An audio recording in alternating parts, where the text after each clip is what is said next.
Baiklah anak-anak sekalian, setelah kita bersama-sama memperhatikan kebijakan dari Dinas Pendidikan, sekarang Dinas Kesehatan Kota Salatiga akan menyampaikan protokol kesehatan yang perlu dipahami selama masa pandemi ini. Mari kita sama-sama menyaksikan.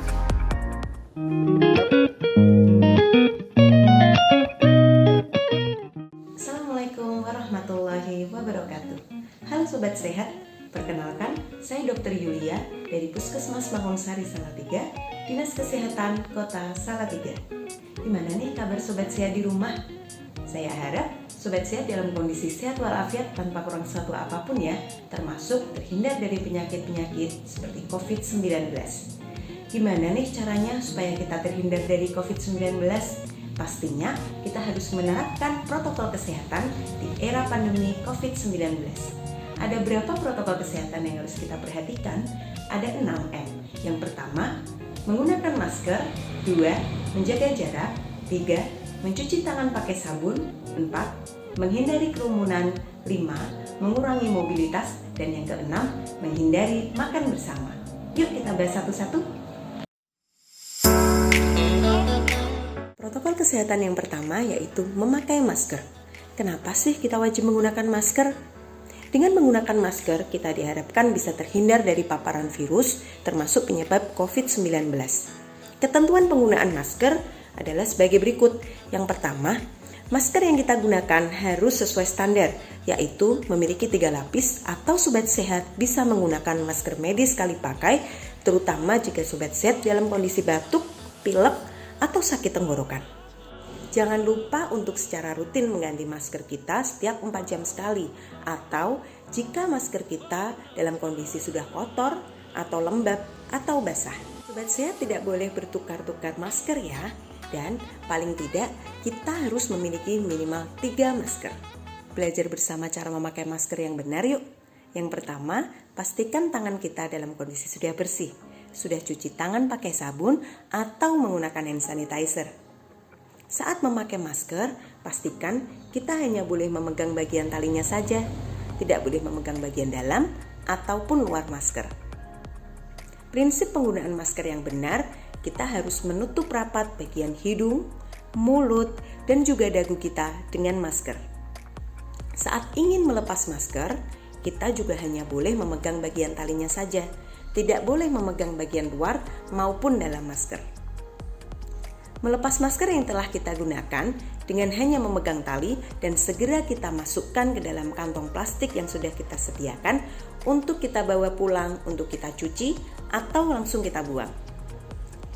Dan jangan lupa setelah itu kita cuci tangan pakai sabun untuk menghindari penebaran virus di tangan kita. Langkah mencuci masker kain yang benar. Siapkan air, bila mungkin air panas dengan suhu 60 hingga 65 derajat Celcius.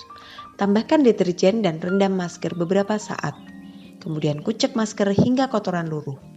Bilas di bawah air mengalir hingga busa hilang. Keringkan di bawah sinar matahari atau menggunakan pengering panas. Setrika dengan suhu panas agar bakteri dan virus mati. Dan masker kain Sobat Sehat bisa digunakan kembali. Etika batuk atau bersin merupakan tata cara batuk atau bersin yang benar agar jika terdapat bakteri atau virus tidak menyebar ke udara dan menular pada orang lain. Etika batuk atau bersin dianjurkan untuk diterapkan pada setiap saat ketika batuk atau bersin di mana saja. Yang pertama, menggunakan masker. 2. Tutup hidung dengan lengan atas bagian dalam. 3. Tutup mulut dan hidung dengan tisu, kemudian buang tisu ke dalam tempat sampah. Jangan lupa setelah itu Sobat Sehat wajib untuk cuci tangan dengan sabun dan air mengalir. Protokol kesehatan yang kedua yaitu mencuci tangan pakai sabun. Manfaat cuci tangan pakai sabun dengan air mengalir antara lain membersihkan kotoran dan menghilangkan kuman yang bisa menimbulkan penyakit termasuk COVID-19. Berikut langkah-langkah cuci tangan pakai sabun dengan air mengalir. Yang pertama, basahi tangan seluruhnya dengan air bersih mengalir. Kemudian, kita bisa menghafalkannya dengan singkatan tepung selaci puput, yaitu menggosok telapak tangan, punggung tangan, sela-sela jari, tangan saling mengunci, kemudian putar-putar ibu jari kanan dan kiri, dan putar-putar ujung-ujung jari kanan dan kiri. Kemudian bilas tangan dengan air bersih mengalir, dan yang terakhir keringkan tangan kita dengan handuk atau tisu, atau keringkan dengan udara atau dianginkan.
Protokol kesehatan yang ketiga yaitu menjaga jarak.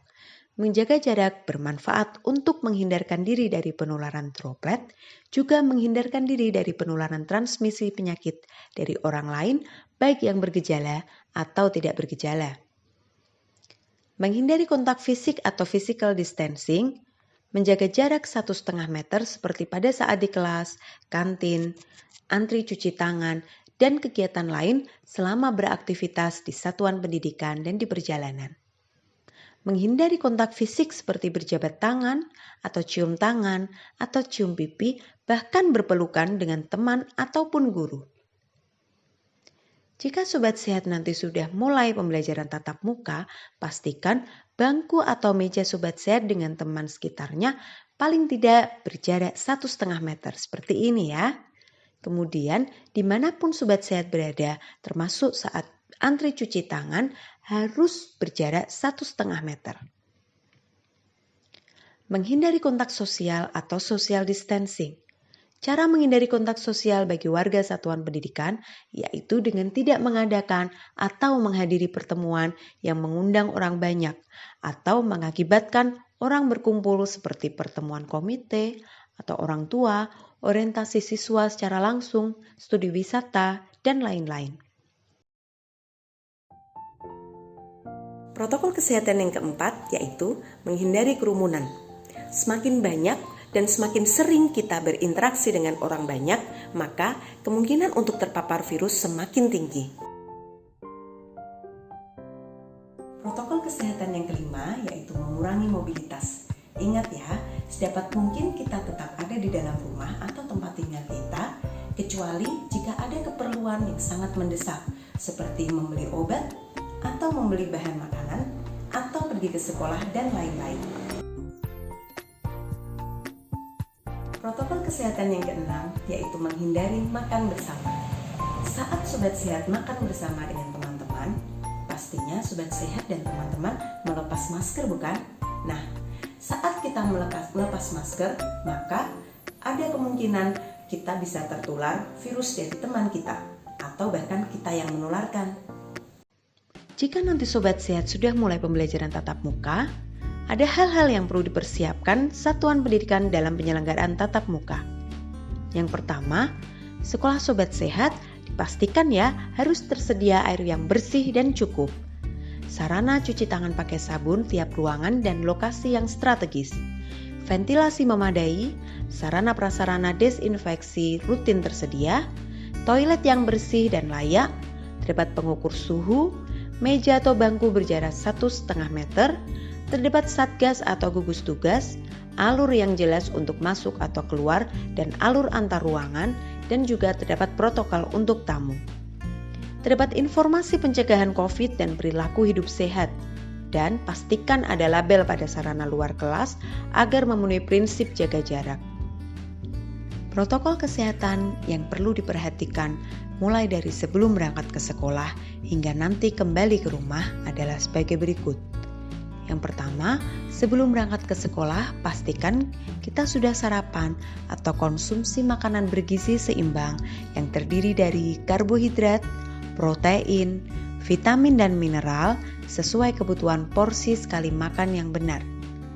Dan jangan lupa untuk minum air putih minimal 7 hingga 8 gelas per hari atau diusahakan lebih dari itu disesuaikan dengan aktivitas kita. Berikut adalah contoh isi piringku sekali makan. Piring Sobat Sehat bisa dibagi menjadi 2 bagian. Setengah bagiannya, 2/3-nya diisi oleh makanan pokok. Makanan pokok di sini bisa berupa nasi, atau roti, atau ubi. Dan sepertiga bagiannya diisi lauk pauk. Lauk pauk di sini terdiri dari lauk hewani dan lauk nabati. Contohnya, ikan dan tempe, atau telur dan tahu, atau sebagainya. Setengah dari isi piringku sisanya bisa diisi 2/3 bagian oleh sayur-sayuran dan 1/3 bagian oleh buah-buahan. Sebelum berangkat ke sekolah, pastikan diri kita dalam kondisi sehat.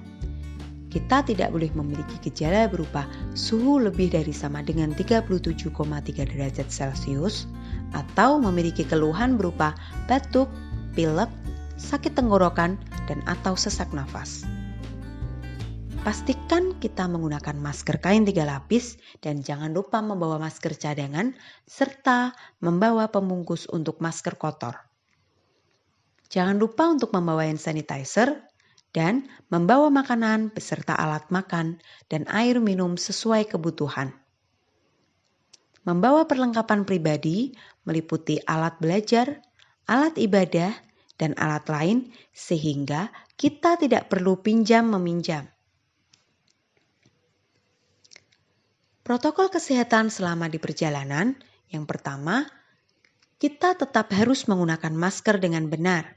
Tetap menjaga jarak minimal 1,5 meter dan hindari untuk menyentuh permukaan benda-benda sekitar, tidak menyentuh hidung, mata, dan mulut. Jangan lupa untuk tetap menerapkan etika batuk dan bersin setiap waktu. Cuci tangan pakai sabun atau menggunakan hand sanitizer sebelum dan sesudah menggunakan transportasi publik. Hal-hal yang harus diperhatikan sebelum masuk gerbang. Pengantaran dilakukan di lokasi yang telah ditentukan, mengikuti pemeriksaan kesehatan, meliputi pengukuran suhu tubuh, gejala batuk, pilek, sakit tenggorokan, dan atau sesak nafas. Melakukan cuci tangan pakai sabun sebelum memasuki gerbang satuan pendidikan dan juga ruang kelas. Untuk tamu, mengikuti protokol kesehatan di satuan pendidikan. Selama kegiatan belajar mengajar, Sobat Sehat tetap harus menggunakan masker dengan benar dan menerapkan jaga jarak minimal 1,5 meter. Jangan lupa untuk selalu menggunakan alat belajar, alat musik, dan alat makan minum pribadi. Dilarang pinjam-meminjam peralatan dan perhatikan pengumuman di seluruh area satuan pendidikan secara berulang dan intensif terkait penggunaan masker, cuci tangan pakai sabun, dan jaga jarak. Melakukan pengamatan visual kesehatan warga satuan pendidikan. Jika ada yang memiliki gejala gangguan kesehatan, harus segera lapor kepada guru. Setelah selesai kegiatan belajar mengajar, Sobat Sehat tetap wajib menggunakan masker. Jangan lupa melakukan CTPS sebelum meninggalkan ruang kelas. Dan keluar ruangan kelas dan satuan pendidikan dengan berbaris sambil menerapkan jaga jarak yaitu 1,5 meter. Penjemput peserta didik menunggu di lokasi yang sudah disediakan dan melakukan jaga jarak sesuai dengan tempat duduk. Hal-hal yang harus diperhatikan saat perjalanan pulang. Pastikan kita masih menggunakan masker dengan cara yang benar dan tetap menjaga jarak minimal 1,5 meter. Hindari untuk menyentuh permukaan benda-benda sekitar dan kita tetap tidak boleh menyentuh hidung, mata, dan juga mulut. Jangan lupa untuk selalu menerapkan etika batuk dan bersin. Membersihkan tangan dengan cuci tangan pakai sabun atau menggunakan hand sanitizer sebelum dan sesudah menggunakan transportasi publik. Sesampainya di rumah, Jangan lupa untuk melepas alas kaki, meletakkan barang-barang yang dibawa di luar ruangan, dan melakukan desinfeksi terhadap barang-barang tersebut, misalnya sepatu, tas, jaket, dan lainnya. Membersihkan diri atau mandi dan mengganti pakaian sebelum berinteraksi fisik dengan orang lain di dalam rumah, dan tetap melakukan PHBS khususnya CTPS secara rutin. Jika mengalami gejala umum seperti suhu tubuh lebih dari sama dengan 37,3 derajat Celcius atau muncul keluhan batuk, pilek, sakit tenggorokan, dan atau sesak nafas, setelah kembali dari sekolah, segera melaporkan pada tim kesehatan sekolah. Berikut protokol kesehatan saat berada di perpustakaan, ruang praktikum, ruang keterampilan, dan atau ruang sejenisnya. Jangan lupa melakukan cuci tangan pakai sabun sebelum masuk dan keluar dari ruangan. Meletakkan buku atau alat praktikum pada tempat yang telah disediakan dan tetap menggunakan masker dan jaga jarak minimal 1,5 meter. Protokol kesehatan saat di toilet. Melakukan cuci tangan pakai sabun setelah menggunakan kamar mandi dan toilet. Selalu menggunakan masker dan menjaga jarak jika harus mengantri. Protokol kesehatan di tempat ibadah. Melakukan cuci tangan pakai sabun sebelum dan sesudah beribadah. Selalu menggunakan masker dan melakukan jaga jarak paling tidak 1,5 meter. Menggunakan peralatan ibadah milik pribadi dan hindari menggunakan peralatan ibadah bersama, misalnya sajadah, sarung, mukena, kitab suci, dan lain-lain. Hindari kebiasaan bersentuhan, bersalaman, bercium pipi, dan cium tangan. Berikut protokol kesehatan di tangga dan lorong. Kita harus berjalan sendiri-sendiri mengikuti arah alur yang ditentukan. Dilarang berkerumun di tangga dan lorong satuan pendidikan. Protokol kesehatan saat di lapangan. Selalu menggunakan masker dan menjaga jarak minimal 1,5 meter dalam kegiatan kebersamaan yang dilakukan di lapangan, misalnya upacara, olahraga, pramuka, aktivitas pembelajaran, dan lain-lain. Beberapa area yang harus dibersihkan dan didisinfeksi di sekolah, antara lain lantai, pegangan tangga, kursi, meja, toilet, alat peraga, pegangan pintu, wastafel, menggulung karpet jika digunakan di tempat ibadah, membawa dan memakai perlengkapan ibadah sendiri, dan fasilitas-fasilitas umum lainnya yang sering disentuh. Hal-hal yang bisa kita lakukan untuk meningkatkan daya tahan tubuh. Yang pertama, makan makanan bergizi seimbang seperti yang sudah kita bahas tadi. Yang kedua, menjaga kebugaran. Aktivitas fisik atau berolahraga sangat bermanfaat untuk meningkatkan imunitas tubuh yang sangat diperlukan pada masa pandemi COVID-19. Hal ketiga yang bisa kita lakukan yaitu menjaga kesehatan mental. Hal ini sangat penting sekali. Menjaga kesehatan mental dengan selalu berpikir positif dan menjaga suasana hati bermanfaat untuk menjaga imunitas. Selain menerapkan protokol kesehatan di era pandemi COVID-19, kita juga dapat melindungi diri kita dengan vaksin COVID-19. Vaksin COVID-19 dipercaya dapat menurunkan angka kesakitan akibat COVID-19, menurunkan tingkat keparahan COVID-19, dan menurunkan angka kematian akibat COVID-19. Warga, tahu gak sih fungsi dan cara kerja vaksin? Jadi, pas cairan vaksin masuk ke badan kita, dia bakal pura-pura jadi virus COVID-19. Terus tugasnya dia mancing antibodi kita. Udah kayak warlock yang manas-manasin keadaan. Serang pak, serang! Nah, antibodi kita yang kepancing bakal hantam tuh virus yang pura-pura tadi sampai mati. Akhirnya, antibodi kita kenal dan inget sama virus yang asli dan kagak males-malesan lagi kalau suatu saat tiba-tiba virus yang aslinya beneran masuk. Antibodi kita udah siap buat hajar habis-habisan. Nah, itu alasannya kenapa vaksin ini penting banget warga. Kebayang nggak kalau antibodi kita itu nggak ngenalin virus lebih dulu? Pasti dampaknya lebih parah. Semoga bermanfaat ya. Bagaimana? Sudah cukup jelas ya apa saja protokol kesehatan yang harus kita terapkan selama pandemi COVID-19. Dan sudah jelas pula bukan mengenai vaksinasi COVID-19.